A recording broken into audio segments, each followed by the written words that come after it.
अद्भुत है। श्रावण मास में अपने महादेव का रुद्राभिषेक कीजिए, अपने घरों में, अपने मोहल्ले में, अपने शहर में, जहां भी आप जाओ।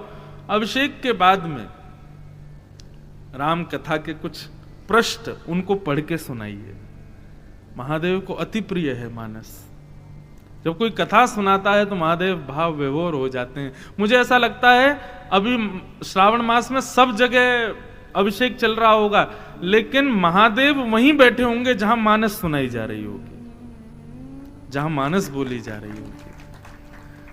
कहीं षोडशोपचार, कहीं पंचोपचार, कहीं राजोपचार से अभिषेक चल रहे होंगे, लेकिन महादेव वहीं बैठे होंगे जहां भाव से कोई मानस गा रहा होगा। मेरी भावना कुछ अलग है। ऐसा नहीं कि मैं नित्य अभिषेक करता हूं, मैं नित्य सब कर्मकांड के सब क्रियाओं को, कहीं भी कथा हो हवन जरूर करूंगा, अभिषेक करूंगा, सब कर्मकांड के, लेकिन उस सब के बाद कथा भी करूंगा ना। यह करेंगे तो वो स्वीकार करेंगे नाथ जो आपके कर्मकांड हैं। केवल कर्मकांड करोगे, बाकी भाव की चीजों को स्वीकार नहीं करोगे, तो शायद आपका कर्मकांड स्वीकार नहीं होगा। तो अभी श्रावण मास है, क्या दें महादेव को? आप सब काशीवासी हैं, मैं तो नवंबर में आऊंगा काशी, 3 दिन का 4 दिन का क्रम है, उस समय आप सबसे मिलेंगे।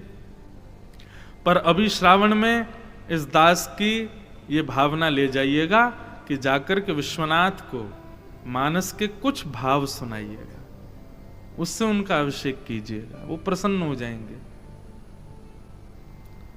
तो मानस यहां से आप लेकर के जाइएगा। पूज्य पिताजी के भाव हैं, बहुत सुंदर है। रामायणामृतम।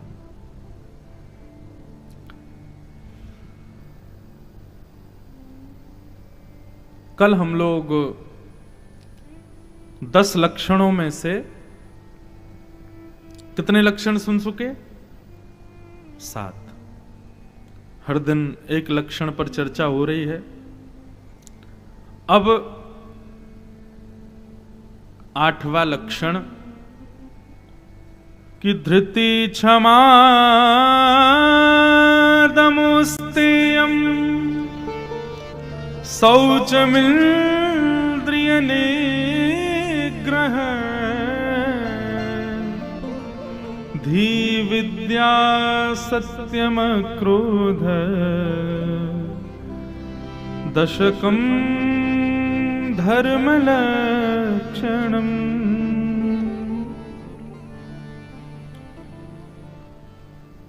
8वां लक्षण है विद्या। धृति, क्षमा, दम, अस्तेयम, शौच, इंद्रिय निग्रह, और कल हमने सुना धी यानी कि विवेक, और अब आया विद्या। कल हमने एक अंतर बताया था कि धी में और विद्या में अंतर क्या। कई लोग पढ़े लिखे नहीं होते लेकिन विवेकी जरूर होते हैं। जैसे कि हमारे घरों में दादी दादा, नानी नाना, अधिकतर हम सुनते थे कि वो विद्यालय नहीं गए, उन्होंने कभी विद्यार्पण करने के लिए स्कूल नहीं गए। लेकिन हम कॉलेज यूनिवर्सिटी जाने वाले बच्चे भी बैठ करके उन्हीं से राय लेते थे। हम भले ही पढ़े लिखे ज्यादा हों लेकिन विवेकी वो ज्यादा है। दशकम धर्म लक्षणम में पहले विद्या नहीं आई, पहले धी आया। बोले पहले विवेकशील बनो, विवेकशील बनने के बाद में विद्या अर्पण करो, विद्या अर्चन करो। और विवेक कहां मिलता है? सत्संग में मिलता है, साधु संग में मिलेगा, महात्माओं के संग में मिलेगा, वैष्णवों के संग में मिलेगा। आप सत्संग को किस किस रूप में लेते हो? आपसे कहा जाए सत्संग करो तो आपका उत्तर क्या होगा? सत्संग किसे कहते हैं? सबका एक ही उत्तर होगा। क्या? कहीं महात्मा जी बैठे हों, कोई व्यास जी मंच पे बैठे हों, बोल रहे हों, हम सब जाके वहां बैठ के सुने, इसी को सत्संग कहते हैं? नहीं, वह भी सत्संग है, वह ही सत्संग है ऐसा नहीं।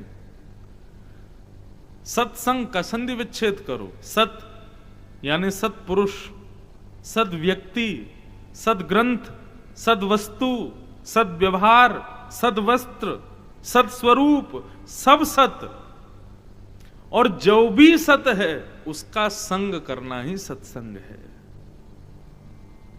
विश्वास मानिएगा मेरी बात का। आप तिलक लगाते हैं ना, तो ये आपका सत्स्वरूप है, ये भी सत्संग है। आप धोती पहनते हैं ना, ये आपका सत्स्वरूप है, ये सत्संग है। आप रोटी सब्जी खाते हैं लेकिन भोग लगा करके खाते हैं तो वो सत भोजन है, वो भी सत्संग है। आप जल पीते हैं और ठाकुर जी को अर्पित करके करते हैं, वह भी सत्संग है। आप किसी मार्ग में जाते हैं, नॉवल या किसी किताब को पढ़ने की जगह आप मानस पढ़ते हैं या आप गीता पढ़ते हैं, वो भी सत्संग है। मतलब ओम तत् सत, ये 3 शब्द भगवान के लिए प्रयोग किए जाते हैं। कौन कौन से? ओम तत् सत। भगवत संबंधी किसी भी वस्तु का किसी भी रूप में उसका उपयोग करना, वो सत्संग है। अब तिलक तो लगाते हैं लेकिन कथा नहीं सुनते, स्वरूप तो बनाते हैं लेकिन संग संतों का नहीं करते। इस प्रकार से नहीं, सत्संग हर स्थिति में होता है, हर इंद्रिय से होता है, हर भाव से होता है, हर स्थिति से होता है।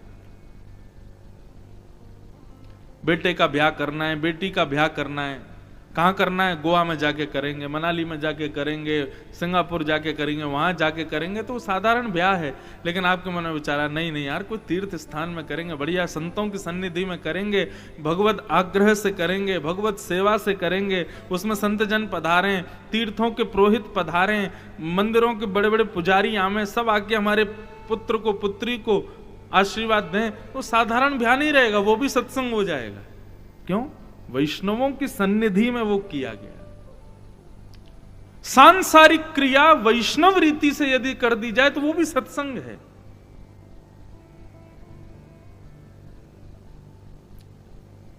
और ये सब सत्संग हमको विवेकी बनाते हैं, विवेक युक्त करते हैं।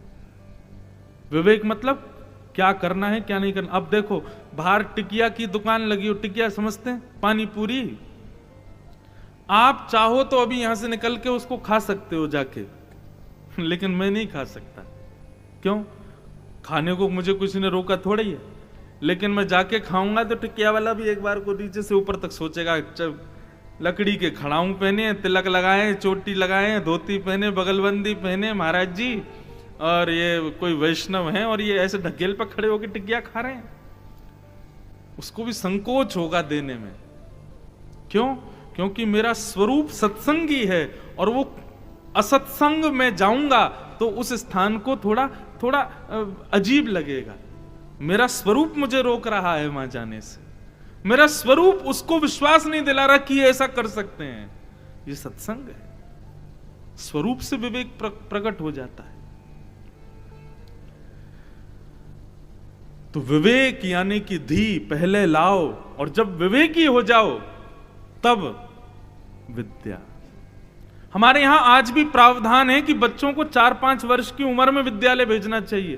तब तक क्या करें? और ले गोदी में लेके घूम रहे हैं, उसको जो मन चाहिए वस्तु खवा रहे हैं, जहां जाए घुमा रहे हैं, कर रहे हैं।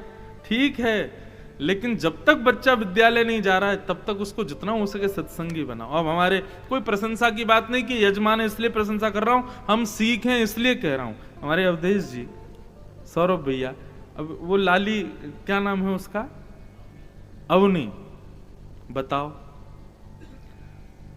मुझे भी याद नहीं है अभी तक आदित्य हृदय स्तोत्र, और वो यहां खड़े होकर सुना रही थी।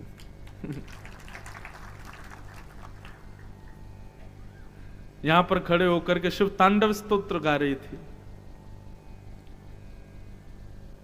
ये ही विवेक युक्त करना। अभी विद्यालय जाती है? अभी नहीं जाती ना। यही प्रावधान दशकम धर लक्षणम में है। विद्या बाद में दो, पहले उसको विवेकी बनाओ। केवल स्तोत्र याद कराने से इतना हो जाएगा कि वह स्तोत्र उसकी बुद्धि में कहीं ना कहीं से उसका एक कवच क्रिएट कर देंगे। और वो कवच कैसा होगा कि असद वस्तु से वो सदा बचा रहे, सदा उसको बचाएंगे। इसी को विवेक कहते हैं। इसलिए दशकम धर्म लक्षणम में पहले धी आया, पहले विवेक युक्त बनो, और जब विवेक युक्त हो जाओ तब विद्या के लिए जाओ। अब बच्चे विवेकी तो हो नहीं पाते, सीधे विद्या अर्जन कर लेते हैं और फिर विद्या का अभिमान उनमें आ जाता है। विद्या के अभिमान से वे सब ईगोइस्ट हो जाते हैं। आज के बच्चे, पता है क्या है, कोई बुराई नहीं है, लेकिन आजकल के हमारी उम्र के बच्चों में ईगो बहुत है।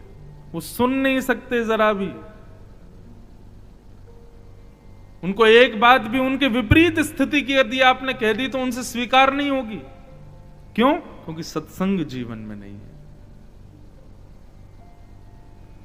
हमारे धर्म शास्त्रों ने जो प्रावधान बनाया ना, हमको देखने में समझने में गलती होती है, इसलिए कठिन लगता है। नहीं तो इतना सरल और इतना सहज और इतना सुंदर प्रावधान किसी धर्म में नहीं है जैसा हिंदू वैदिक सनातन धर्म का है। पहले धी फिर विद्या। राम जी जब गुरुकुल पढ़ने के लिए गए ना, तब उम्र काफी, ऐसा नहीं कि बहुत कम उम्र में ही चले गए थे। हाँ, कुछ साल तक घर में रह करके ही माता पिता ने उनको खूब विवेकी बनाया। उसके बाद गए विश्वामित्र के साथ।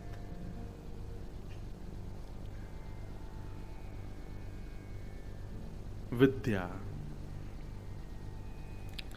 अब विद्या के कुछ लक्षण, सबको ये श्लोक तो पता होगा। विद्यार्थी के कुछ लक्षण, आजकल के विद्यार्थी तो इन लक्षणों में से एक नहीं जानते, लेकिन विद्यार्थियों के कुछ लक्षण होते हैं कि काक चेष्टा भको ध्यानम स्वान निद्रा तथैव च अल्पाहारी गृह त्यागी विद्यार्थी पंचलक्षण। विद्यार्थी के 5 लक्षण। सबसे पहला बताया गया काक चेष्टा बको ध्यानम स्वान निद्रा तथैव च अल्पाहारी गृह त्यागी विद्यार्थी पंचलक्षण।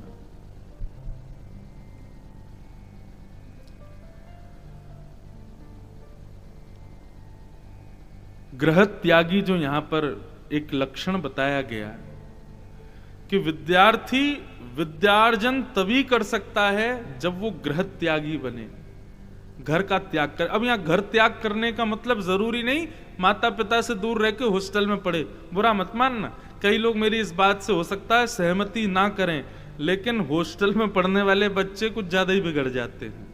क्यों? माता पिता की निगरानी में नहीं रहते ना।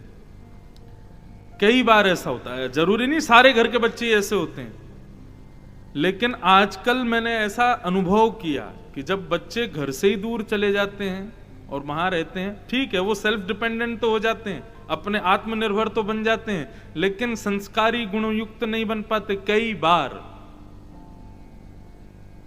हमारे सौरभ भैया भी खूब हॉस्टल में रहे, कहाँ हैं दिख नहीं रहे, अजय बैठे।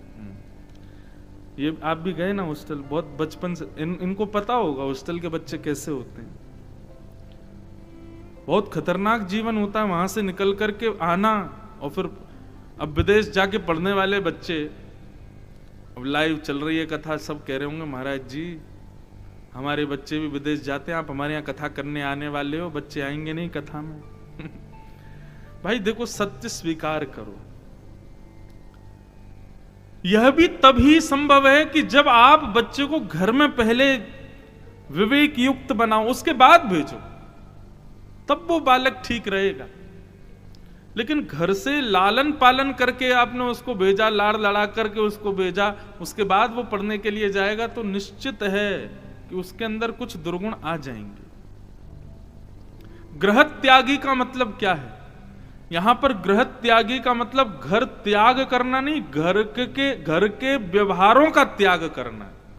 मतलब घर में तो रहे, लेकिन अब बुआ आ रही हैं, मौसी आ रही हैं, चाची आ रही हैं, आज वो फूफा जी आ रहे हैं, वहां वाले जीजा जी आ रहे हैं, आज घर में ये ब्याह, ये इन सब से उसका कोई मतलब ना हो।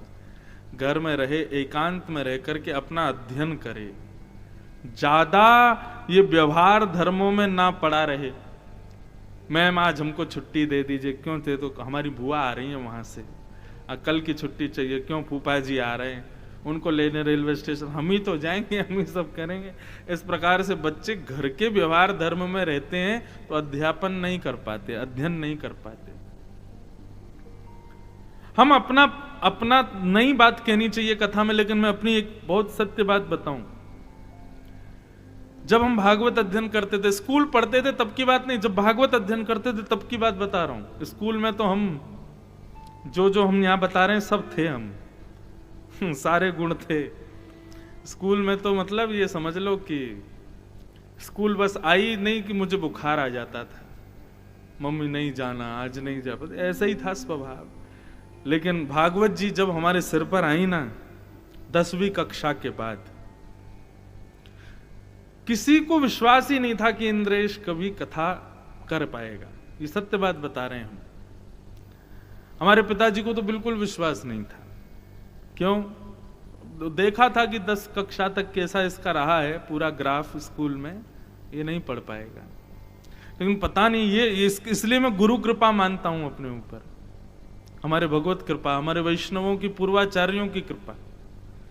जब भागवत अध्यापन में आया, 3 वर्ष तक हमारी कौन सी बुआ घर आ रही है, कौन सी मौसी घर आ रही है, बहन क्या कर रही है, कौन कहाँ जा रहा है, पिताजी की कथा कहाँ है, घर में क्या बना है, क्या खा रहे हैं, क्या, मुझे कोई मतलब नहीं। अपने कक्ष में रहता था, दिन रात केवल भागवत जी पढ़ना, आदि आदि पढ़ना। गुरुजी आते थे, 6-6 घंटा पढ़ाते थे, दिन रात लगे रहते थे। उसके बाद भी कोई अच्छे से पढ़े हो ऐसा नहीं, लेकिन मुझे लगता है जो थोड़ा बहुत भी कथा हम कह पा रहे हैं ना, ये 3 वर्ष के गृह व्यवहार के त्याग का ही प्रतिफल था। घर में रहते हुए भी गृह त्यागी थे।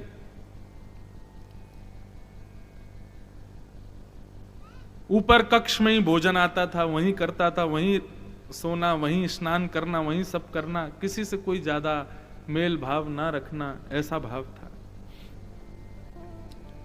और उसी का परिणाम हुआ कि विद्या थोड़ी बहुत अर्जित कर पाए। गृह त्यागी श्री राम जी भी गृह त्याग करके, जब चक्रवर्ती सम्राट के पुत्र हैं,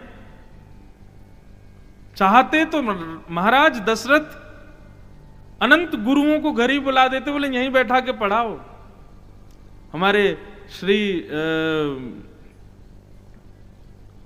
जगत गुरु श्री रामभद्राचार्य जी महाराज एक पंक्ति गाते हैं कि जब राम जी को ले जा रहे थे गुरु, तो श्री चक्रवर्ती सम्राट गाते हैं, राघव को मैं न दूंगा, राघव को मैं न दूंगा। फिर क्या है? मुनिनाथ चलते चलते, मुनिनाथ चलते चलते, राघव को मैं न दूंगा। विकल हो गए महाराज दशरथ और रोने लगे, बोले कि मेरे प्राण ले जाइए नाथ, लेकिन मैं राम जी को नहीं भेजूंगा। आप तीनों बेटाओं को ले जाओ, लेकिन बड़े वाले को छोड़ जाओ, इसमें मेरे प्राण बसे। सब बना लिए क्रम, भैया कैसे लेके जाएं राम जी को। तब अंत में किसी ने कहा, बोले महाराज दशरथ आप क्यों रो रहे हैं? बोले राम जी चले गए तो मेरे प्राण निकल जाएंगे। बोले अच्छा जाएंगे तो विद्वान हो जाएंगे। बोले मुझे विद्वान नहीं करना, घर में ही बैठा रहे, मुझे नहीं चाहिए विद्वान बेटा। बोले अरे पढ़ के आएंगे विवेकी हो जाएंगे। बोले मुझे नहीं चाहिए विवेकी बेटा, घर में ही बैठा रहे, मुझे कोई चिंता नहीं, लेकिन राम जी को नहीं भेजूंगा। तब किसी ने कहा राम जी जाएंगे तो बहू संग लेके आएंगे। तब दशरथ जी शांत हुए, बोले अच्छा बहू आएगी? बोले हाँ, राम जी का ब्याह हो जाएगा। तब इस वादे पर चक्रवर्ती सम्राट ने राम जी को भेजा। बोले अच्छा ठीक है, बहू आएगी तो हम भेज देते। तब गृह त्याग करके गुरु ग्रह पठन गए रघुराई, गुरु के घर पढ़ने के लिए श्री राम जी गए। राम जी में सारे गुण हैं जो एक विद्यार्थी में होने चाहिए।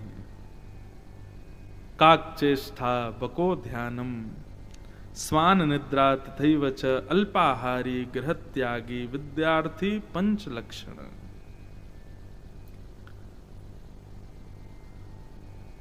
श्री राम जी पढ़ने के लिए गए और विद्या अर्जन करके फिर पुनः पधारे गुरु के यहाँ से।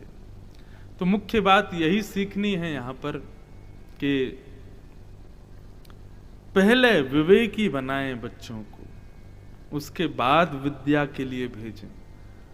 और विद्यार्पण करने के लिए हमारे शास्त्रों में तो आज्ञा करते हैं कि 5 वर्ष तक बालकों को थोड़ा लालन पालन करो, उनको अपने धर्म शास्त्रों के बारे में बताओ। जब 5 वर्ष के हो जाएं उसके बाद 10 वर्ष तक खूब ताड़ना करो, खूब बालकों को डरा धमका करके रखो थोड़ा। और प्राप्ते तु 16 वर्षे, जैसे ही बालक 16 वर्ष का हो जाए तो पुत्रम मित्र वदाचरेत, फिर उसके साथ में मित्रता जैसी रखने लग जाओ।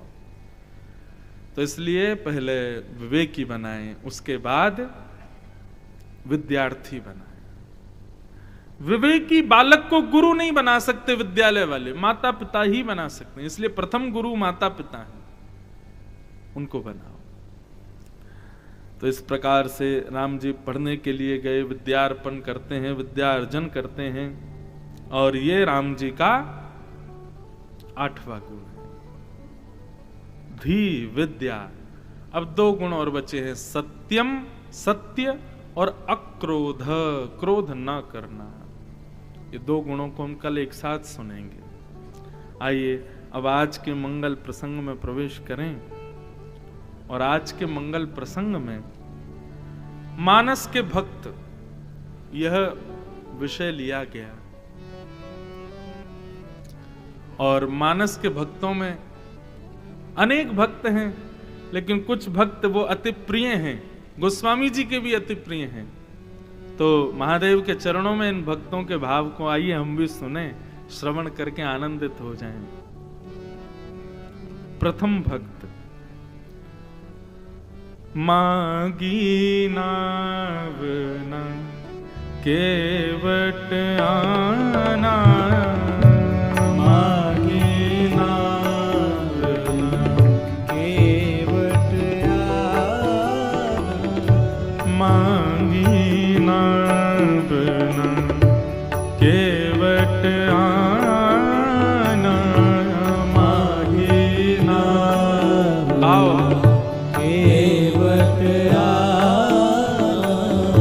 कहीं तुम्हार मरम में जाना, कहीं तुम्हार मरम में जाना, कहीं तुम्हार मरम में जाना, कहीं तुम्हार मरम में जाना, चरण कमल रज कहूँ सब कहिए, चरण कमल रज कहूँ सब कहिए, चरण कमल रज कहूँ सब कहिए, चरण कमल रज कहूँ सब कहिए, मानुष करने मोरे कछुआए, मानुष करनी मोर कछुआए, मांगी नावना केवट आना, मांगी नावना केवट आना। श्री राघवेंद्र सरकार जगत जननी जानकी जी को संग लिए, लक्ष्मण जी साथ हैं, वन के लिए प्रस्थान कर रहे हैं। तभी सामने जगत जननी विष्णुपदी श्री गंगा जी का दर्शन हुआ। गंगा जी प्रणाम करके पल्ली पार जाना है। वहीं घाट पर पैर पर पैर रखे गंगा जी की अविरल धारा को देख रहा है, एक केवट बैठा है। केवट को देख करके लक्ष्मण जी से राम जी ने कहा, जाओ इससे कहो नाव लगाए तो हमको पार कर दे, पल्ली पार। जैसे ही राम लक्ष्मण जानकी तीनों के उस रूप को केवट ने देखा, बंधुओं, ठाकुर जी का स्वरूप ऐसा है कि किसी को बताने परिचय की आवश्यकता नहीं है। ठाकुर जी की मुख कांति को देख करके सब समझ जाते हैं कि ये साक्षात ठाकुर जी होंगे। भगवान के कुछ ऐसे परिचय श्रीमद् भागवत में दिए गए हैं कि कभी यदि भगवान हमारे सन्मुख आ जाए, हम कैसे पहचानेंगे उनको। ठाकुर जी तो किसी भी रूप में आ सकते हैं, आप कैसे पहचानोगे। तो भगवान की सबसे बड़ी पहचान छुपी है उनके श्री चरण कमलों में। ठाकुर जी कितना भी रूप बदलने, भेष बदलने, लेकिन अपने चरण नहीं बदल सकते ठाकुर जी। ठाकुर जी के चरण, इसलिए श्रीमद् भागवत में भगवान कपिल माता देवहूति को कहते हैं, मां मंदिर में जाओ तो सबसे पहले नजर गाड़ करके मेरे चरणों को ही देखो। मैं अपनी कथाओं में कहा करता हूं, ये ठाकुर जी इतना सुंदर श्रृंगार करके क्यों खड़े होते हैं। बड़े चतुर हैं भगवान। श्रृंगार करके इसलिए खड़े होते हैं ताकि दर्शनार्थी आकर के मेरे मुंह को ही देखता रह जाए, चरण देख ही नहीं पाए। क्यों? चरण देख लेगा तो तारना पड़ेगा, और यदि तार दिया तो वैकुंठ पहुंचेगा, और इतने सारे लोग यदि वैकुंठ पहुंच गए तो व्यवस्था कहां से करूंगा मैं। पूरी दुनिया ही वैकुंठ पहुंच गई तो नरक में तो ताले लग जाएंगे, स्वर्ग में भी ताले लग जाएंगे, सब वैकुंठ ही पहुंच जाएंगे। इसलिए ठाकुर जी हमारे वृंदावन बिहारी लाल तो अति चतुर हैं। क्यों? साल भर चरण ही नहीं दिखाते, साल में एक ही बार चरण दर्शन होता, अक्षय तृतीया पर बस। क्यों? भगवान कपिल कहते हैं, संचिंतयेत् भगवतश्चरणारविंदम वज्रांकुशध्वज सरोरुहलांचनाट्यम उक्तुंग रक्त विलसन्नख चक्रवाल ज्योत्स्ना विराहत महद हृदयांधकारम। भगवान कपिल कहते हैं, मां सबसे पहले भगवान के श्री विग्रह में चरणों का दर्शन करो। चरणों की चाल देख करके, चरणों का रूप देख करके, चरणों की कांति देख करके केवट समझ गया कि आहा, जगत नियंता जगदाधार श्री राघवेंद्र सरकार पधारे। अच्छे से जानता है कि भगवान है, लेकिन केवट की भक्ति देखना कैसी, जानते हुए भी कि ये भगवान हैं, तब भी पैर पर पैर रख करके, मुंह फेर करके और गंगा जी की ओर बैठा है।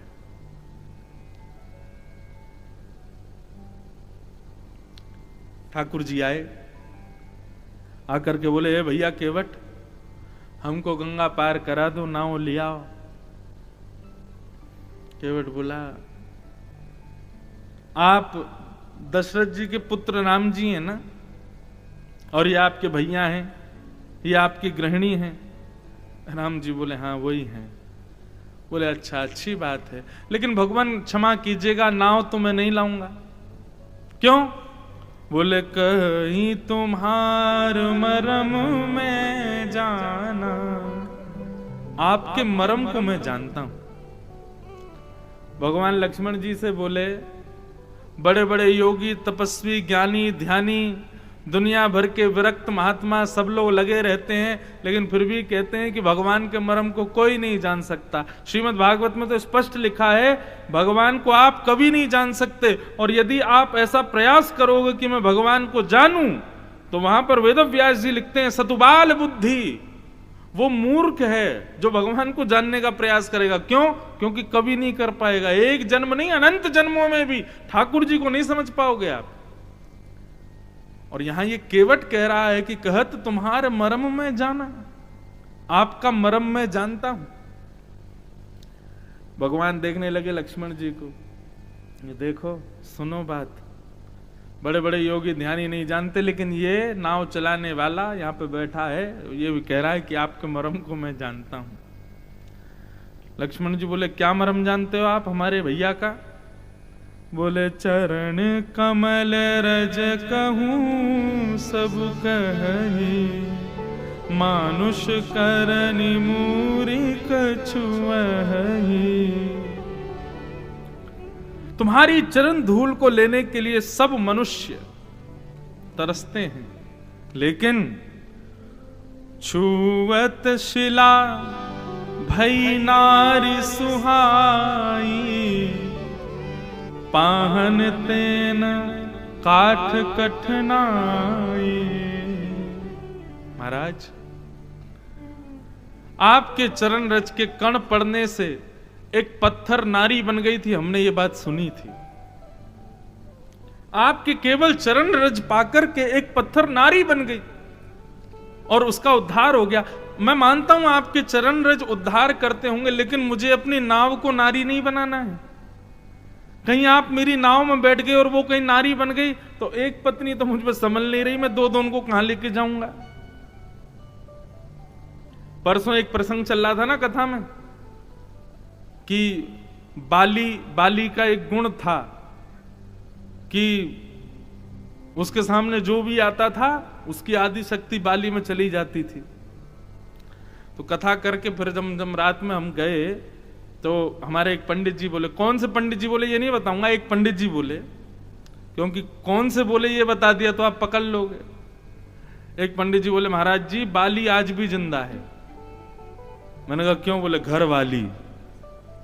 बोले जैसे बाली का स्वभाव था, कितना भी बड़ा योद्धा आ जाए उसकी आधी शक्ति उसमें चली जाती थी, ऐसे ही पति कितना भी बलशाली बनता हो, कितना भी ऐश्वर्यशाली, कितना भी बड़ा डीएम एसडीएम या फिर क्या बोले उसको नेता महानेता कुछ भी बनता हो, लेकिन जैसे बाली के सामने जाती आधी शक्ति चली जाती थी, ऐसे ही पत्नी के सामने जाते ही वो आधा हो जाता है। अब मैंने कहा भैया हमारा अनुभव तो नहीं है इस बात में, आपका ही होगा। बोले महाराज बाली आज भी जिंदा है। किस रूप में? घर वाली। विनोद की बात है। तो मानो केवट बोला कि मैं एक घरवाली तो संभाल नहीं पा रहा, ऊपर से आपके चरण पड़ने से कहीं मेरी नाव नारी बन गई, और ये नारी बन गई तो फिर मैं कैसे दो पत्नियों को कैसे संभालूंगा? नाथ क्षमा करें, मैं नाव में आपको नहीं बैठा सकता, मैं आपको पार नहीं कर सकता।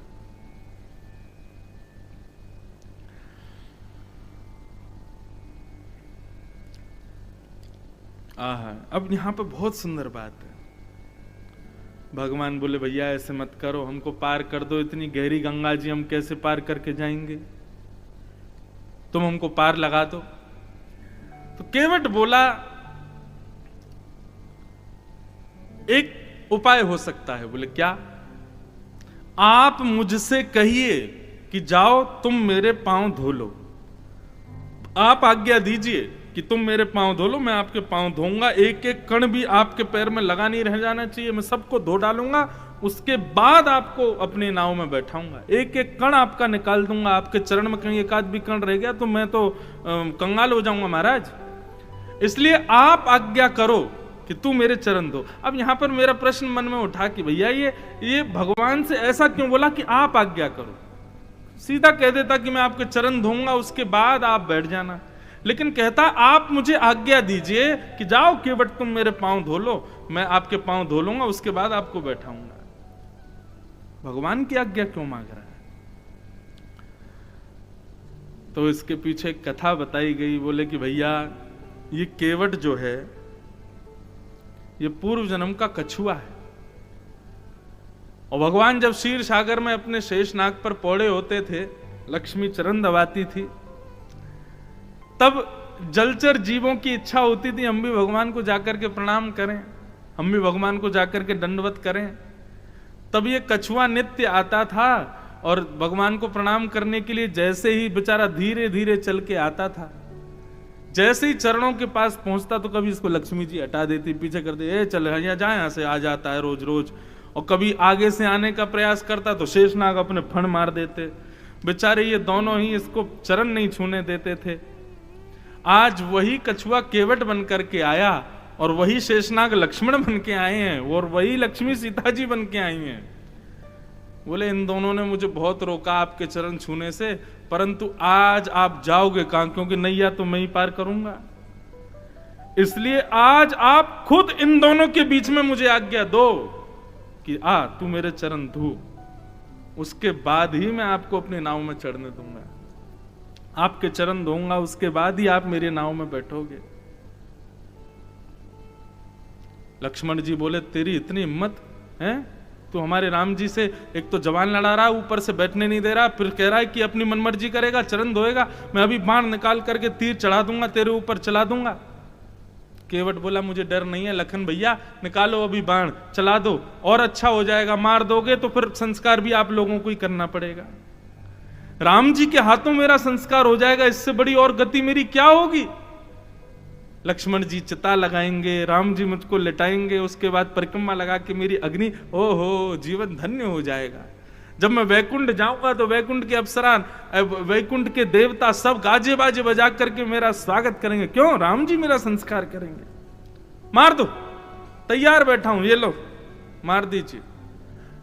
लक्ष्मण जी बोले ये तो डरता भी नहीं है, तुरंत बाण पीछे धर दिए, धनुष वनुष नीचे रख दिए। राम जी उसकी बात सुन रहे हैं और वर्णन आता है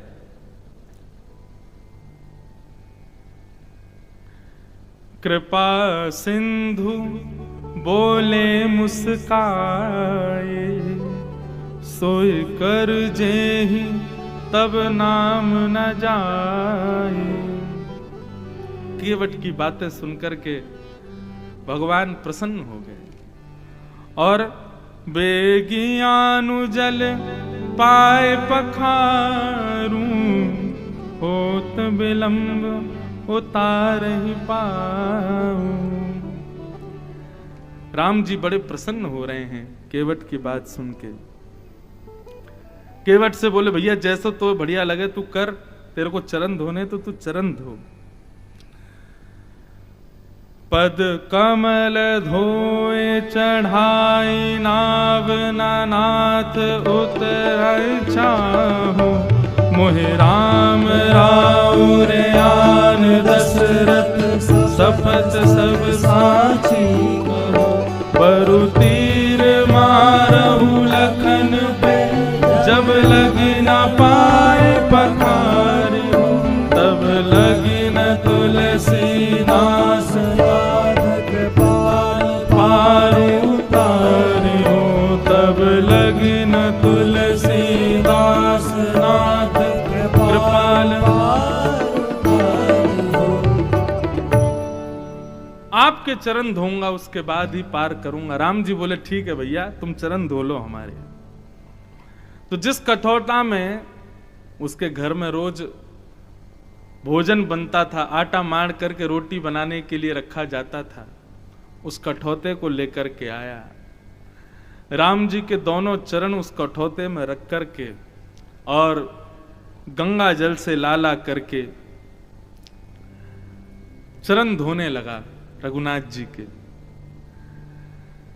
राम जी थोड़े से डगमगाने लगे, कभी इधर हो मैं कभी उधर। अरे भैया ने धीरे से बोले आप एक काम करो ना, आप गिर जाओगे नाथ, दिक्कत हो जाएगी, आप एक काम करो दोनों हाथ मेरे सिर पर रख दीजिए। राम जी कठौटे में दोनों चरणों को रख करके खड़े हैं और दोनों हाथ उस केवट के सर पर रख करके खड़े हैं। ये देख करके सीता जी और लक्ष्मण जी को भी लग रहा है कि जो सुख ब्रह्मा को नहीं मिला, जो सुख शिव को नहीं मिला, जो सुख लक्ष्मी को नहीं मिला, जो सुख शेष को नहीं मिला, वो सुख आज इस केवट को प्राप्त हो रहा है। राम जी बड़े प्रसन्न हैं, बड़े आनंद में हैं केवट के यहां पर आज।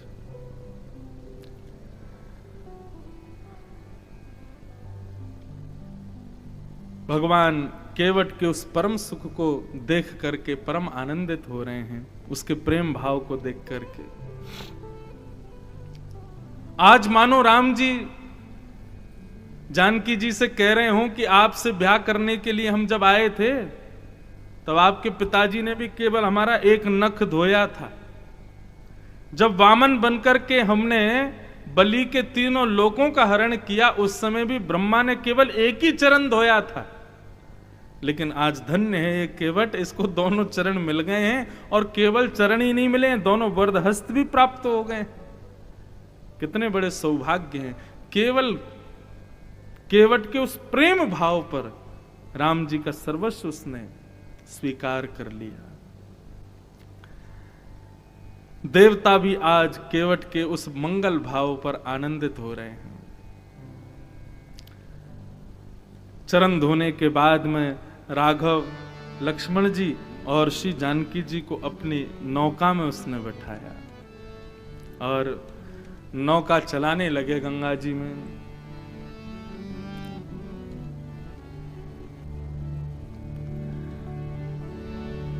धीरे धीरे नौका चला रहा है और मानो गा रहा है, मेरी नौका में लक्ष्मण राम, गंगा मैया धीरे बहू।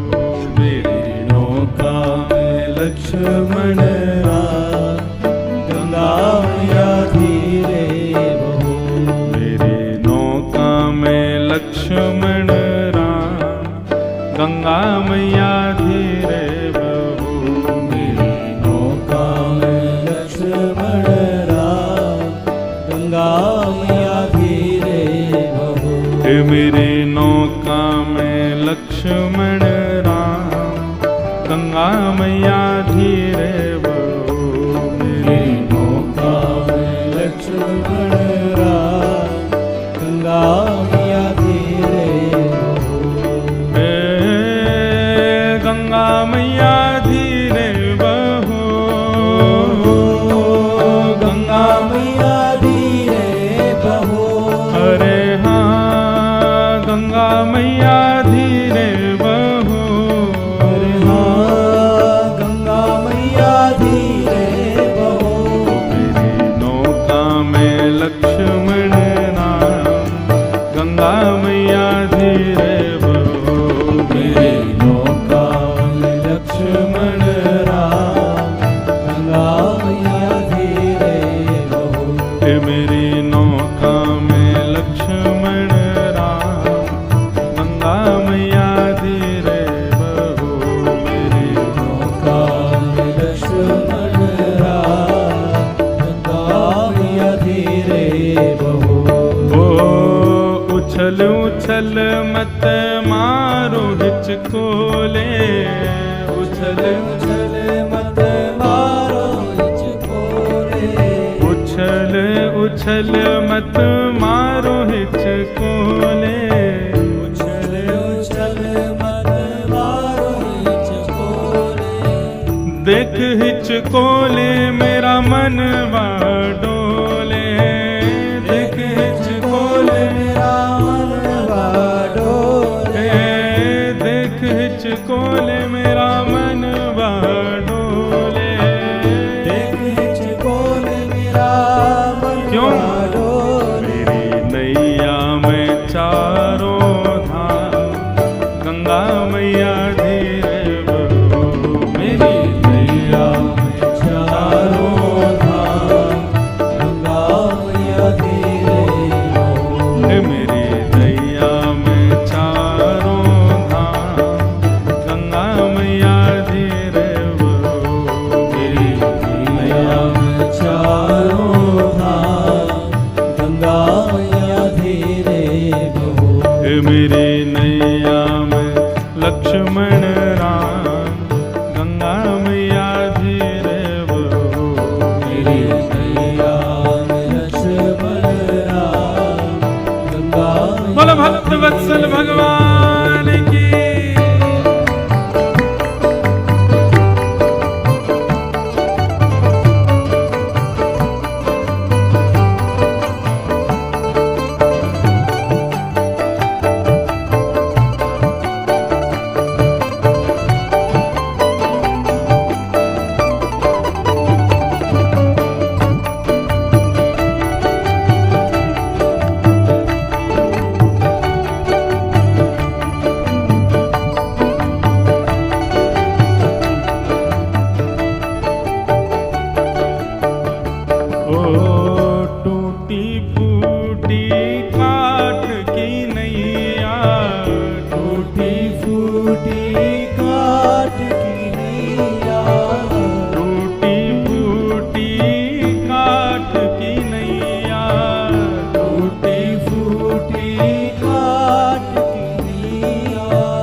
हे मेरी नैया में लक्ष्मण राम, गंगा मैया धीरे बहो। नैया में लक्ष्मण राम, गंगा मैया धीरे बहो। हे मेरी नैया में चारों धाम, गंगा मैया धीरे बहो। मेरी नैया में चारों धाम, गंगा मैया धीरे बहो। ओ दीन दुखी के यह रखवारे, दीन दुखी के रखवारे, दीन दुखी के यह रखवारे। दीन दुखी के रखवारे। हे दुष्टों को भी तारने वाले, दुष्टों को भी तारने वाले, हाँ दुष्टों को भी तारने वाले। दुष्टों को भी तारने वाले। हे गंगा मैया, आप इतने तेज भाव में बहोगी, इतने हिचकोले ले ले करके बहोगी, बड़ी मुश्किल से आज जगत नियंता जगदाधार मेरे हाथ आए हैं, इतनी आसानी से मैं छोड़ूंगा नहीं इनको। कृपा करके आप धीरे धीरे बहो, इतनी तेजी मत करो। अरे ये सबको पार लगाते हैं, आज पहली बार मुझे इनको पार करने का अवसर मिला है मैया। आज आए हैं मेरे धाम, गंगा मैया धीरे बहो। आज आए हैं मेरे धाम, गंगा मैया धीरे बहो। हे आज आए हैं मेरे धाम, गंगा मैया धीरे बहो। आए हैं मेरे धाम, गंगा मैया धीरे बहो।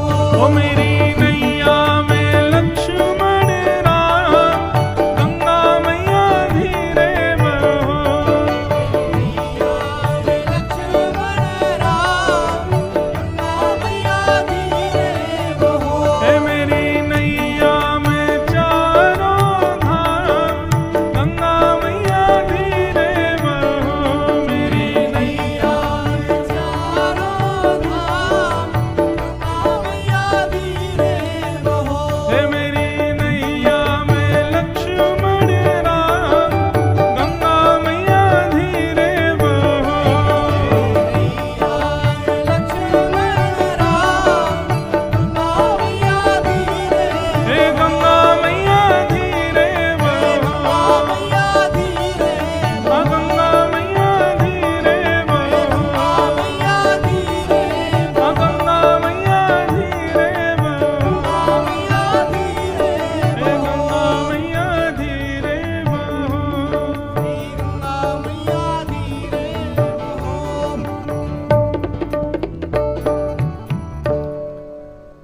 केवट भगवान के चरण धो लिए, चरण धो करके पत्नी बच्चे सबको बुला करके सबसे कहा भैया चरणामृत पियो। पितरों को याद करके उनको भी दे दिया। कहां तक कहें, सब तार दिए केवट ने। अच्छा देखो, केवट की भक्ति से क्या सीख रहे हैं आप? जिद। हम जिद्दी किन चीजों के लिए होते हैं? सांसारिक वस्तुओं के लिए। लेकिन यहां केवट की भक्ति कैसी? केवट ठाकुर जी के प्रेमास्पद बनने के लिए ठाकुर जी के सामने जिद कर रहा। अभी एक पद विनय पत्रिका का, मुझे एक पद मैं पहले दिन से सोचा था एक दिन गाऊंगा। केवट चरित्र में बहुत सुंदर है वो, जब विश्राम होगा तब सुनाऊंगा। गोस्वामी तुलसीदास जी का बहुत सुंदर पद है विनय पत्रिका का। जिद जिद करो लेकिन भक्ति में करो। देखो संसार में जो भी स्वभाव हमारा है, संसार के लिए करोगे तो वो पाप बन जाएगा, भक्ति में करोगे तो वही भक्ति बन जाएगा, वही आपको तारने वाला बन जाएगा। अब जिद संसार की वस्तु के लिए करोगे पाप है, भक्ति के लिए करो तो वही पुण्य है। लक्ष्मण जी देखे जा रहे हैं, सीता जी देख रही हैं, लेकिन आज केवट वो कर रहा है जो किसी के बस में नहीं। बैठाए नाव में पार करने लगे, धीरे धीरे नाव चलावे, कभी टेढ़ी कर दे, कभी मेढ़ी कर दे। क्यों? सामने जगत नियंता बैठे हैं, इतनी जल्दी पार करके उतार दूंगा तो फिर मुझे सुख कैसे मिलेगा दर्शन का। लक्ष्मण जी उसको सब समझ रहे हैं। लक्ष्मण जी बोले, देख रहे हो भैया, देख रहे हो इसको, सीधी सीधी नाव चला के पल्ली पार 5 मिनट में नहीं पहुंचा रहा है, यहां से वहां घुमा रहा है इधर उधर। राम जी बोले, कोई बात नहीं, थोड़ी देर इधर उधर करेगा फिर पहुंचा देगा। ठीक है, बैठे रहो लक्ष्मण जी। जैसे ही किनारे पहुंचने वाली थी नाव, इतने में क्या, अरे अरे अरे देखो, तो गंगा जी का भाव तेज हो गया है। तुरंत नाव मोड़ करके वापस ले आया वहीं पर जहां से लेके गया। लक्ष्मण जी बोले, क्या किया तेने? अभी हम वहां पहुंच गए थे, वहां उतरने वाले, तू फिर वापस ले आया। और लखन भैया धीरे से बैठो, अरे भाव तेज था इसलिए ले आया, अभी ले चलता हूं ना दोबारा। फिर से घुमाई, सीधी करी, फिर लेकर के आ रहा है। लक्ष्मण जी बोले, क्या करूं? डर भी तो नहीं रहा है कि कहीं बाण से डर रहा हो, धनुष से डर रहा हो, तब तो इससे कुछ कहें। डर भी नहीं कि सीधा बेटा मारना मार दो। और हम भी कहां फंसे, ऐसी भी तो स्थिति नहीं कि कहीं से भी कैसे पहुंच जाए पल्ली पार। गंगा जी हो रहे, आज अच्छे फंसे भगवान। जैसे किनारा आने वाला था, लक्ष्मण जी खड़े हो गए, बोले कि अब तो उतर ही जाएंगे। जैसे किनारा आया, फिर से उसने कोई बहाना बनाया, और गंगा जी कितनी तेज हो गई है, फिर से मोड़ी और वापस ले गया। अब की बार राम जी बोले, लक्ष्मण जी बोले, भैया देखो इसको समझा लो, नहीं तो मैं देख लो, मैं इसको फिर मैं कर दूंगा इसका काम। रुको, हम बोलते हैं। राम जी बोले, भैया भाव इतना तेज नहीं है, भाव तो साधारण चल रहा है, तुम क्यों ऐसे कर रहे हो? हमको वहां पहुंच जाते हैं फिर वापस ले आते हो तुम। केवट बोला, 2 बार में ठग गए, और आप जो 84 लाख बार हम लोगों को घुमाते हो हैं, कभी मानव बनाते हो, कभी जीव बनाते हो, कभी पशु बनाते हो, इतना तैराते हो भवसागर में हैं, कर्म के आधार पर कभी मछली बनाते हो, कभी छिपकली बनाते हो, कभी चींटी बनाते हो, कभी कुकर बनाते, कभी सूकर बनाते। बड़ी मुश्किल से जाकर के नर्तन पावा, ये देह मिलता है, मानव शरीर मिलता है।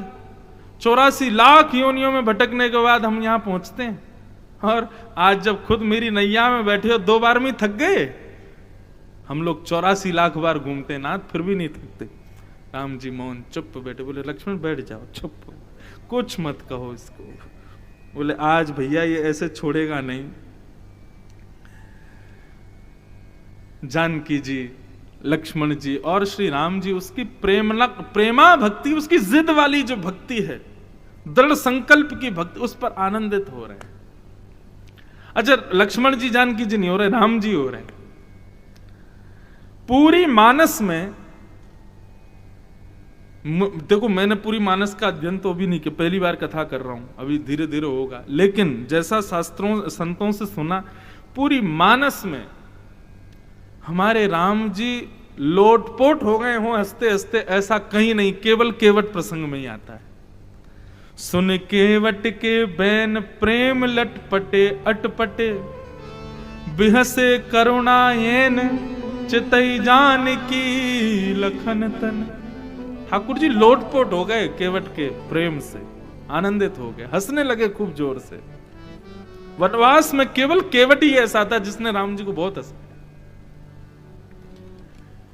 अब जैसे तैसे थोड़ी बहुत देर देखा कि राम जी पसीना वसीना हो रहे हैं, 3-4 बार उसने घुमा दी ना वहीं पे, तो बेचारे को थोड़ी दया आ गई।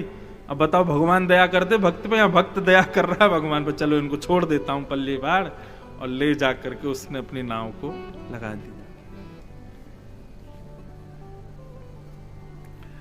तीनों उतरे और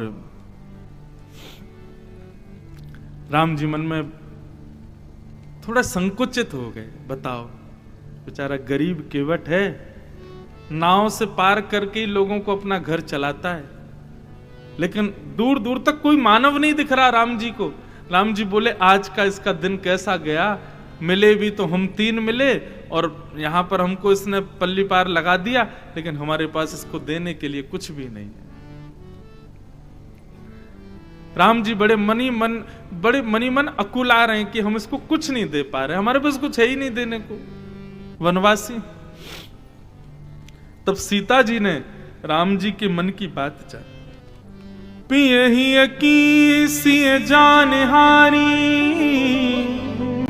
मन मुदरी मन मुदित उतारी।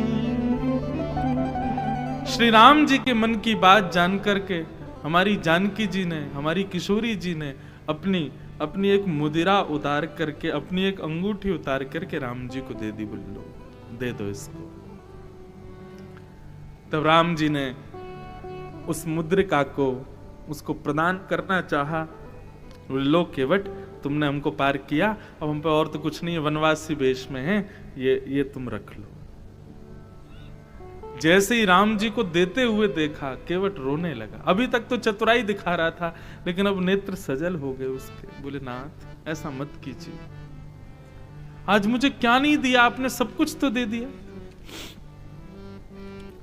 नाथ आज मैं कहां न पावा, मिटे दोष दुख दारिद दावा।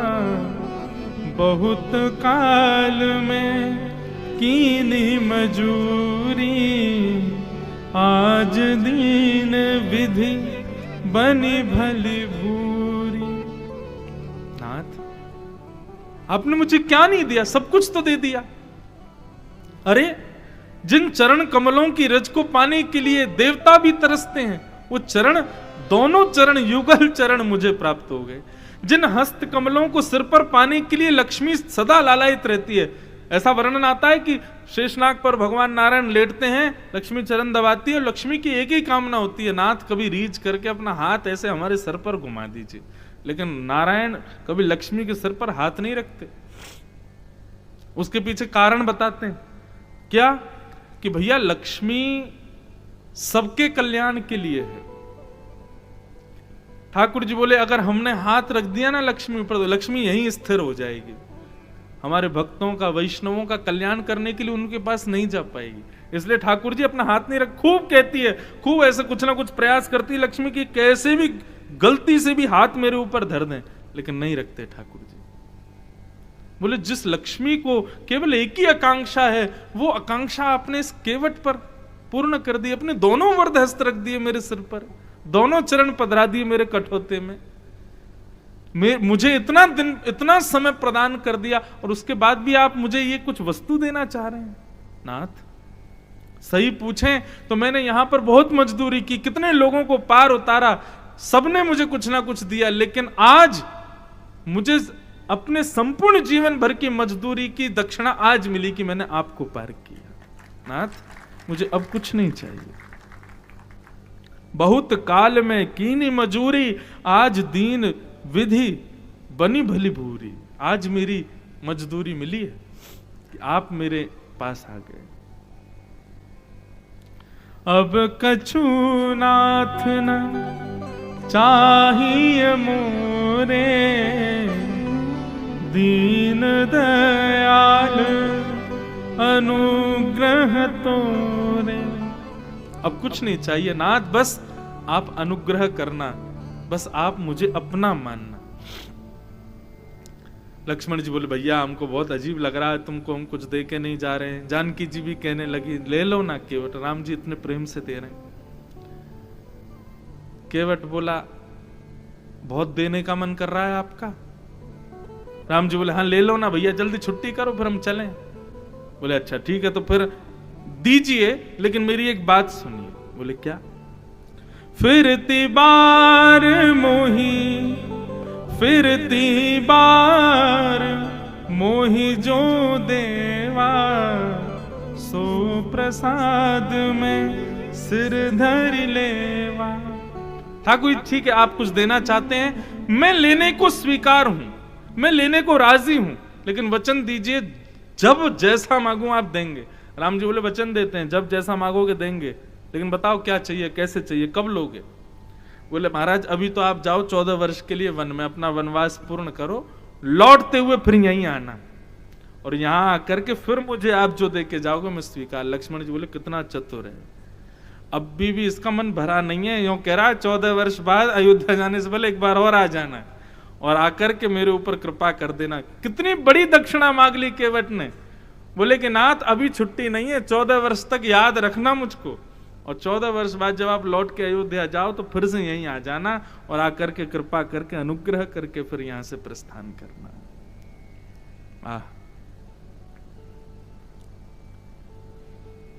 बहुत कहा राम जी ने, लेकिन केवट ने नहीं लिया। राम जी उस केवट के इस प्रेम भाव पर अत्यंत रीझ गए। बोलो भक्तवत्सल भगवान की जय। अब विनय पत्रिका का एक पद है, बहुत ध्यान से सुनिएगा इस पद को। गोस्वामी तुलसीदास जी महाराज क्या कहते हैं?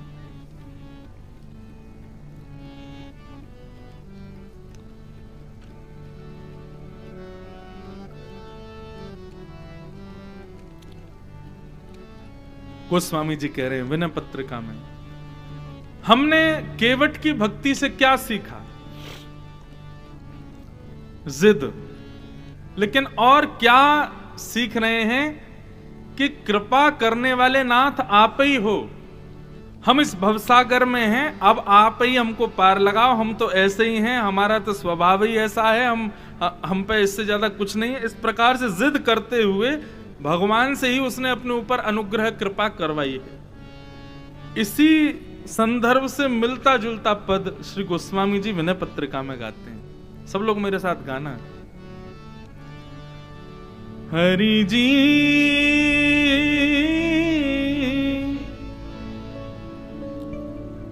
तुम बहुत अनुग्रह कीनो, हरि जी बहुत अनुग्रह कीनो, हरि जी बहुत अनुग्रह कीनो। ओ तुम बहुत अनुग्रह कीनो, साधन धाम विबुध दुर्लभ तन, साधन धाम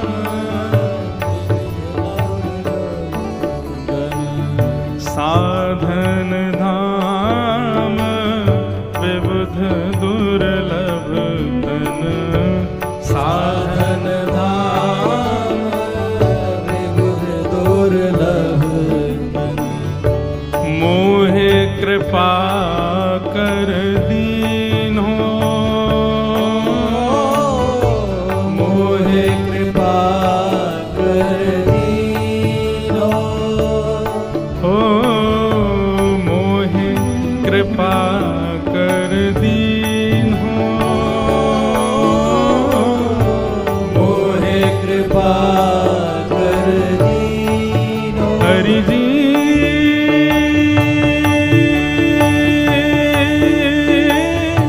बहुत अनुग्रह कीनो, हरि जी तुम बहुत अनुग्रह कीनो, हरि जी बहुत अनुग्रह कीनो, ओ बहुत अनुग्रह कीनो। अब गोस्वामी जी कह रहे हैं, हे नाथ आपकी बड़ी दया है कि आपने हमको बड़े अनुग्रह करके कृपा करके हमको मानव तन दिया। श्रीमद् भागवत के एकादश स्कंद में भगवान श्री कृष्ण उद्धव को संवाद सुनाते हुए कहते हैं इसी द्वारिका में कि मैं मानव पर जब अत्यंत प्रसन्न होता हूं, जीवात्मा पर, तब उसको मानव देह प्रदान करता हूं। हम सब मानव हैं, इसका मतलब निश्चित ही हरि हम पर बड़े प्रसन्न हैं, तभी हमको मानव बनाया। किसी अन्य जाति में होते तो निश्चित ही ठाकुर जी हमसे दुखी हैं, ठाकुर जी प्रसन्न नहीं, इसीलिए अन्य जाति में हैं। अत्यंत प्रसन्न हैं, इसलिए बड़े नियम जप तप करने के बाद में मिलने वाला ये मानव तन हमको प्राप्त हुआ है। यह बात गोस्वामी जी कह रहे हैं। हरि जी बहुत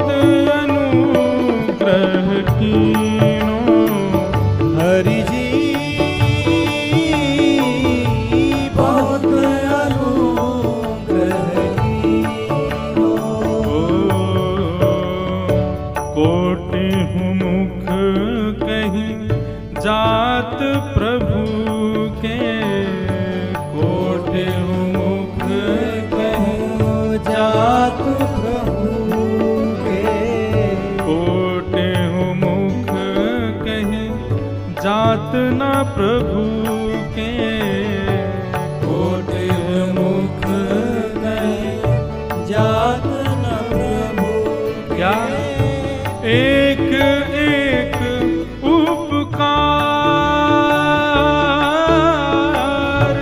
एक एक तब तदपि नाथ कछु और मगे हूँ तदपि नाथ कछु और मगे हूँ तदपि नाथ कछु और मगे हूँ तदपि नाथ कछु और मगे हूँ दीजो परम उदार दीजो करुणा हरि जी बहुत अनुग्रह कीनो हरि जी बहुत अनुग्रह की हे बहुत अनुग्रह कीनो बहुत बोलो भक्त वत्सल भगवान की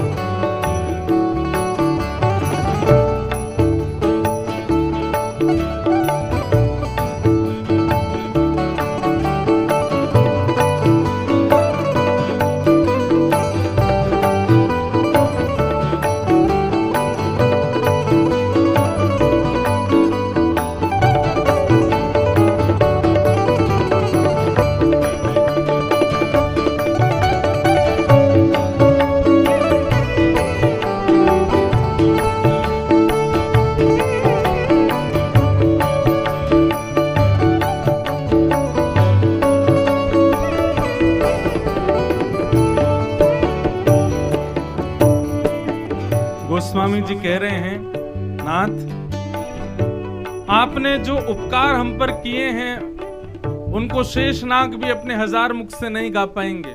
आपके उपकार इतने हैं हमारे ऊपर। परंतु गोस्वामी जी कह रहे हैं फिर भी हम आपके भक्त केवट की तरह ढीठ बन के और भी कुछ मांगना चाह रहे हैं। तदपि नाथ कछु और मगे हूं दीजो परम उदार। आपने बहुत कुछ दिया, हम पर बड़ा उपकार किया है, लेकिन नाथ फिर भी हम आपसे कुछ मांगना चाह रहे हैं। भगवान बोले क्या चाहिए? इतना सब कुछ तो दे दिया, उसके बाद भी पेट नहीं भरता। इस पद के एक एक शब्द को सुनिएगा, बहुत सुंदर है, इतना मन भाएगा। श्री गोस्वामी तुलसीदास जी महाराज ने मानो कितने सारे प्रश्नों के उत्तर दे दिए। गोस्वामी जी कह रहे हैं क्या चाहिए नाथ? एक गड़बड़ी हो गई है हमारे साथ में। बोले क्या? विषयवारी मन मीन भिन्न नहीं, विषयवारी मन मीन भिन्न नहीं, होत कबहु पल एक, होत कबहु पल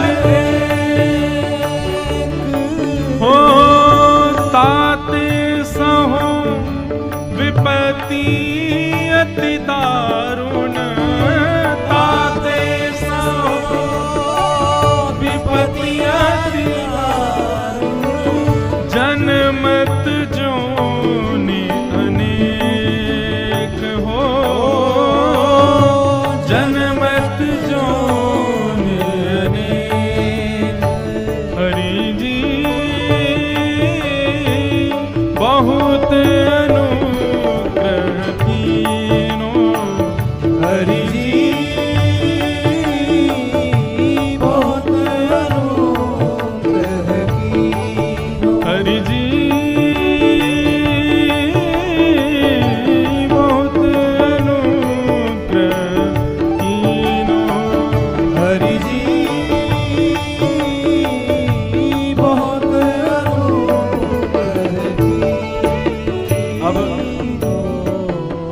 गोस्वामी जी कह रहे हैं एक अनुग्रह और कर दो। कैसा अनुग्रह करो नाथ? विषय वारी, बहुत ध्यान से सुनिएगा। गोस्वामी जी कह रहे हैं कि विषय रूपी जल में काम, क्रोध, लोभ, मोह, ईर्षा, द्वेष, अभिनिवेश, अहंता, ममता आदि जैसे नदी में ये मन रूपी मछली जो है पड़ी हुई है, उसमें घूम रही है। नहीं होत कबहु पल एक, ये एक जगह टिकती नहीं है। हमारा मन एक जगह टिकता नहीं है। ताते सहो विपत्ति अति दारुण, जन्मत जोनी अनेक। और इस मन के एकाग्र ना होने के कारण मुझे बार बार योनियों में भटकना पड़ता है। कभी मछली बनो, कभी सांप बनो, कभी गिरगिट बनो, कभी छिपकली बनूं, कभी चींटी बनूं, कभी कुछ बनूं। मन एकाग्र हो जाए तो समस्त योनियों से बच जाए नाथ। पर क्या करें, विषय रूपी जल में ये मन रूपी मछली डोल रही है, पकड़ में ही नहीं आ रही है। हे नाथ कृपा करो। गोस्वामी जी कह रहे हैं आप कुछ कृपा करो। भगवान बोले तो मन को एकाग्र करो, सत्संग कथाओं में जा जा करके और इस प्रकार तीर्थों में भ्रमण करके मन को एकाग्र करो, मन को रोको विषय भोगों से। गोस्वामी जी कह रहे हैं दयालु यही तो मांगना है आपसे। बोले क्या मांगना है? तब अगली पंक्ति में कहती हैं कृपा डोरी बंसी पद अंकुश, कृपा डोरी बंसी पद अंकुश, परम प्रेम मृदु चारो, परम प्रेम मृदु चारो। हे एहि विध वेधि हरहु मेरो दुख, एहि विधि वेधि हरहु मेरो, हाँ एहि विधि वेद हरहु दुख मेरो, एहि विधि वेदी हरहु दुख मेरो। हाँ कौतुक राम तिहारो, कौतुक राम तिहारो। हरि जी बहुत अनुग्रह कीनो, हरि जी बहुत अनुग्रह की। हरि जी बहुत अनुग्रह कीनो, हरि जी बहुत अनुग्रह की। अब गोस्वामी तुलसीदास जी महाराज कह रहे हैं नाथ आपने बड़े अनुग्रह किए। उसके बाद कहते हैं फिर भी हम ढीठ बनकर के आपसे कुछ और मांगना चाहते हैं। भगवान बोले क्या? विषय रूपी जल में मन रूपी मछली भटक रही है और उसके भटकने की वजह से हमको बार बार योनियां बदलनी पड़ रही हैं, ये एकाग्र नहीं हो रही है। भगवान बोले एकाग्र करो, कथाएं सुनो, तीर्थों में जाओ, सत्संग करो, इसको एकाग्र करो।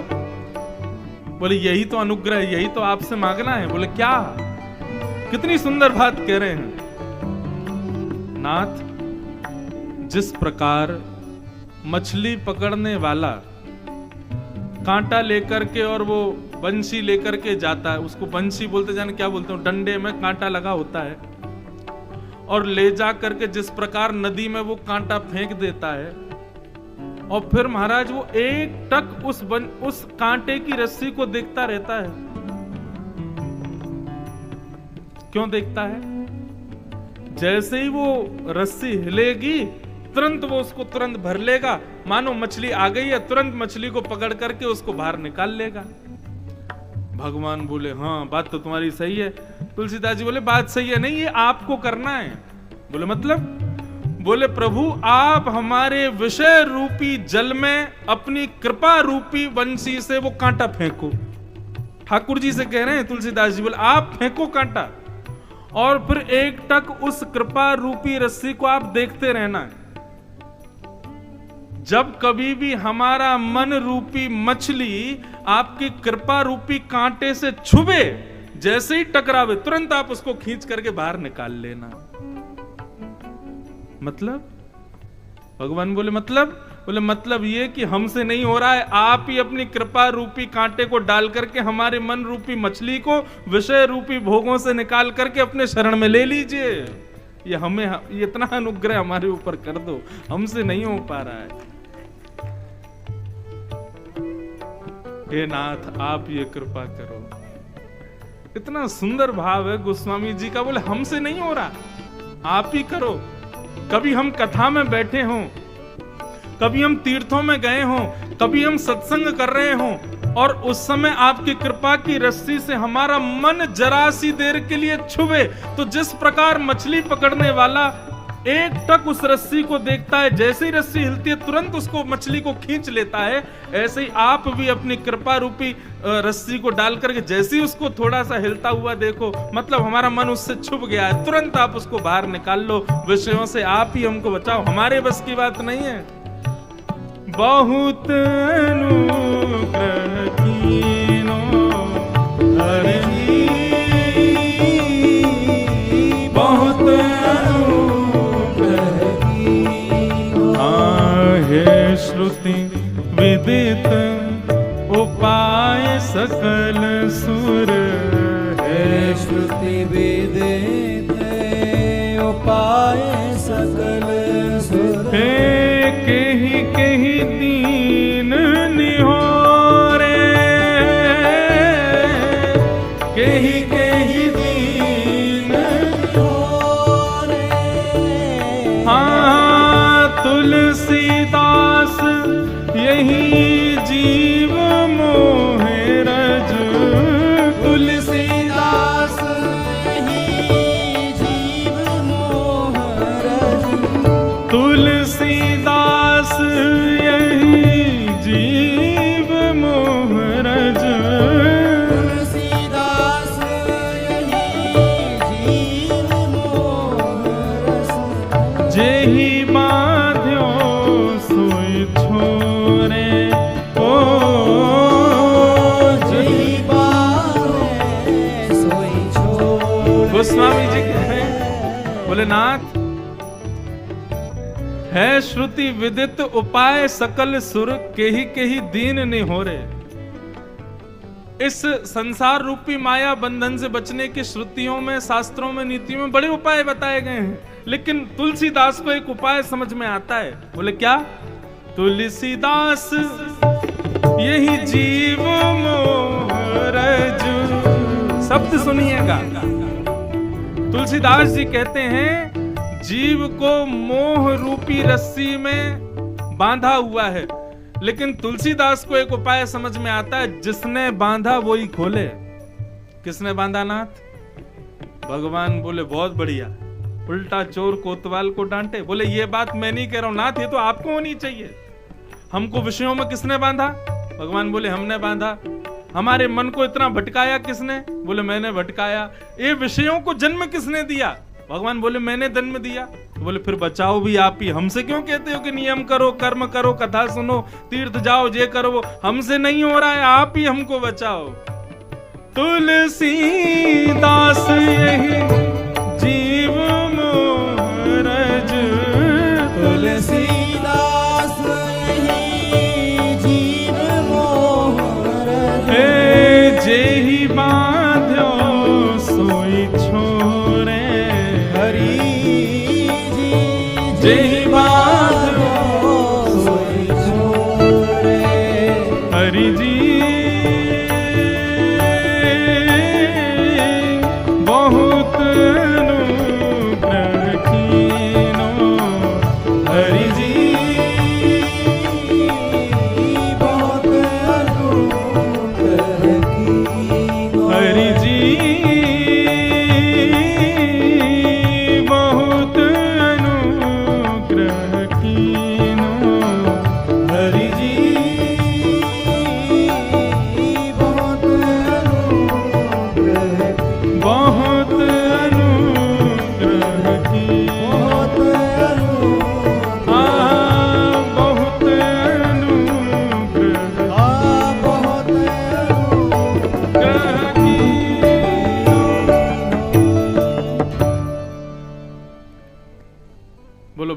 वत्सल भगवान की। इतना सुंदर पद है ये। अब क्या विनय पत्र का स्वयं में मानस की कथा ही है, एक एक पद पर प्रवचन हो जाते हैं एक एक दिन के। ऐसी है विनय पत्र का, श्री गोस्वामी जी ने लिखी। कितना सुंदर भाव।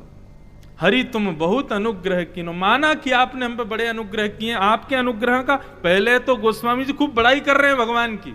अरे नाथ, आपके अनुग्रह कोटि मुख कही जात ना प्रभु के। भगवान के अनुग्रह तो करोड़ों बार भी, करोड़ों मुख से भी नहीं कह सकते, हम सुना सकते, इतने अनुग्रह भगवान ने हम पर किए। लेकिन नाथ, तदपि नाथ कछु और मांगे हूं, फिर भी हमें कुछ और भी चाहिए। हम तो ढीठ है ना, हम तो भक्त हैं, हम कोई पतित पावन थोड़ी, हम तो अत्यंत पवित्र हैं, हम तो मांग सकते हैं। भगवान बोले क्या क्या चाहिए? तब कितना सुंदर तरीका बोला, बोले विषय वारी मन मीन भिन्न नहीं, होत कबहु पल एक। ताते सहो विपति अति दारुण, जन्मत जोनी अनेक। हे नाथ, ये 84 लाख योनियों में हमको क्यों भटकना पड़ता है? क्योंकि हमारा मन एकाग्र नहीं रहता। पता है स्थिति क्या होती है? हम जिस इच्छा को धारण करके मृत्यु को प्राप्त हो जाते हैं, ठाकुर जी उसी इच्छा की पूर्ति के लिए हमको दूसरी योनि दे देते हैं। वाह, दूसरों के हक मारने में पूरा जीवन तुमने बिता दिया, जाओ तुमको ऐसी योनि मिलेगी जो दूसरों का ही खाता है। अपनी मनों की इच्छा के अनुरूप ही हमको अगला योनि मिलती है। हे नाथ, विषय रूपी जल में हमारी मन रूपी मछली भटक रही है, हमारे पकड़ में नहीं आ रही है। भगवान बोले तो उसको पकड़ में लाओ। बोले प्रभु एक उपाय है, मेरा एक उपाय सुन लीजिए। बोले क्या? बोले कृपा डोरी वन श्रीपद अंकुश, परम प्रेम मधु चारो, यही विधि वेदि हरऊ मेरो दुख, कौतुक राम तिहारो। हे नाथ, मैं आपका हूं ना?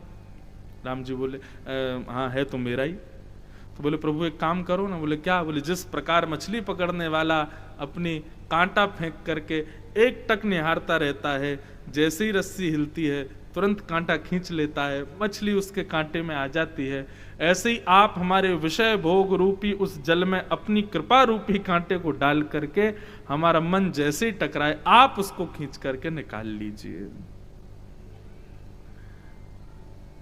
मेरे बस का नहीं है, आप करो।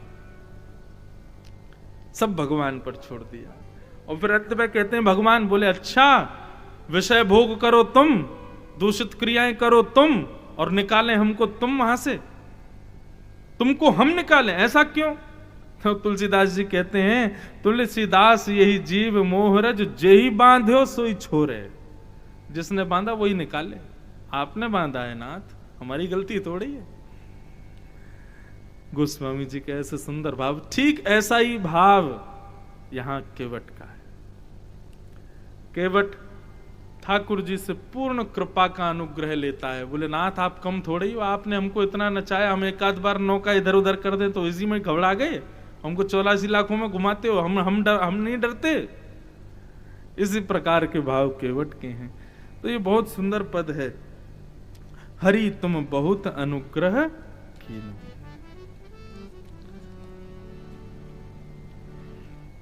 लेकिन भैया हरि आकर के कभी कांटा डाल के हमारे मन को निकालें, उसके लिए भजन तो करना पड़ेगा, हरि को मनाना तो पड़ेगा, हरि को अपना तो बनाना पड़ेगा, तभी तो हरि ये कृपा अनुग्रह करेंगे। उसके लिए भैया खूब भजन करो। क्या पता किसी दिन हरि के सुंदर भाव में हम फंस जाएं, चारुके से। तो यह कथा थी केवट की। कथाएं तो अनंत भक्तों की हैं मानस जी में, परंतु कुछ भक्त ऐसे हैं जिनसे हमें भक्ति का वरदान प्राप्त होता है। जैसे केवट से हम सीख रहे हैं।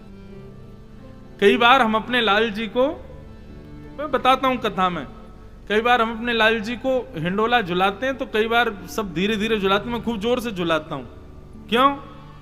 सब कहते हैं अरे लाला डर जाएगा। मैंने कि यही मारे झुला रहे ताकि ये डरे, डरेगो तो यूं कहेगो तो सही, अरे नेक धीरे झुला, मुंह को डर लग रहा है। फिर कि ये बोलें तो सही है, कुछ कहें तो सही, यही तो हम चाह रहे हैं। केवट की भक्ति ऐसी है। लेकिन बंधुओं सदा याद रखना, भक्ति केवट के स्तर पर पहुंचे उसके लिए पहले बहुत भाव आपको प्रस्तुत करने पड़ेंगे। कहीं पता चली कथा में सुन के गए और जाके केवट की तरह ही मनमानी कर रहे हो अपने ठाकुर जी के आगे, जगत नियंता जगदाधार है, भगुटी टेढ़ी करके नीचे गिर देंगे। पहले अपने भाव से उनको रिझाओ तो सही। प्रेम आपको उस स्तर पर ले जाएगा कि आप क्रोध करो, रोष करो, गुस्सा करो, ठाकुर जी से मन की बातें कहो, ठाकुर जी से रूठ जाओ, लेकिन पहले प्रेम तो प्रस्तुत करो, तभी तो रूठने का अवसर मिलेगा। प्रेम किया नहीं और पहले ही रूठ जाओगे, ठाकुर जी कहेंगे मेरे क्या बिगड़ रहा, रूठ हो रहे तू ही है क्या अकेला। अपने प्रेम पाश में पहले ठाकुर जी को बांधो। और इसी क्रम में भक्त चरित्रों में अब अगली भक्त जो मानस में है कौन है? महादेव वर्णन करते हुए पार्वती जी से कहते हैं, सुनहु माते लोग अभागी, सुनहु माते लोग अभागी, सुनहु माते लोग अभागी, सुनहु माते लोग। भैया कल इस कथा का विश्राम हो जाना है, फिर तो आपको कोई परेशान करेगा नहीं। क्यों पीछे रहते हो? मानस की चौपाई इतनी प्यारी है, कोई भी गा सकता है।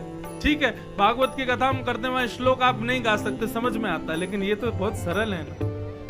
ऊंचे स्वर में भाव से गाओ ना। और कोई और नहीं, स्वयं सोमनाथ महादेव की वाणी गा रहे हैं। ओ सुनहु माते लोग अभागी, सुनहु माते लोग कौन? हरि तज होहि विषय अनुरागी, हरि तज होहि विषय अनुरागी, हरि तज होहि विषय अनुरागी, हरि तज होहि विषय अनुरागी। पुनि सीतहि को जत दो भाई, पुनि सीतहि को जत दो भाई, चले विलोकत बन बहुताई, चले विलोकत बन बहुताई, ताहि दे गति राम उदारा, ताहि दे गति राम उदारा, ताहि दे गति राम उदारा, ताहि दे गति राम उदारा। सबरी के आश्रम पगधारा, सबरी के आश्रम पगधारा, सबरी के आश्रम पगधारा, सबरी के आश्रम पगधारा। बोलो भक्त वत्सल भगवान की जय।